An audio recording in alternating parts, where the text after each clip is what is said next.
അന്നോണ്ടാരല്ല ഞാൻ ഇന്ത്യക്കാരന്റെ ജുബന്റെ ഉള്ളിൽ നിന്ന് മുന്തിരി എടുക്കാൻ പറഞ്ഞേ. നല്ല കാര്യം ഉണ്ടായിരുന്നോ? അന്റെ ഒക്കെ പണിയല്ല നായേ, അണക്കൊക്കെ മാണ്ടിട്ടാ ഞാൻ മുന്തിരി എടുത്ത്. കോടത്തിന്റെ ഉള്ളിൽ കൂറ കുടുങ്ങിയേരി ഒന്ന് കഴിച്ചലാക്കിണ്ടോ. ഇത് ജുബൊന്നുമല്ലടോ, ഇത് ഏതോ പെൺകുട്ടികളെ പാട്ടിയാലെ ചുരിദാറിന്റെ കാലാ അത്. അന്റെ ഓളെ പാവാടെ ചിലക്കഥ വലിച്ചാ കൊരങ്ങ.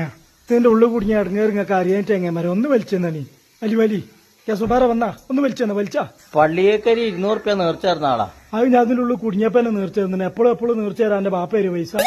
ഈ മുന്തിരി ഒക്കെ പാടെ ഒറ്റക്ക് തിന്നയച്ചാട് വണ്ടി പാഞ്ഞ് കേറിയല്ല ജുബന്റെ ഉള്ളില് വാണക്ക്. എന്റെ ആടാ എന്ത് പണി അങ്ങനെ വരെ കാട്ടും. നിങ്ങളെ കൂട്ടത്തിലൊരാള് നായ്ക്കള് പോയി കൊടി പൊന്തിക്കണരി പോണ. എന്റെ തന്തന്റെ തല പോണാരിയ നായേ.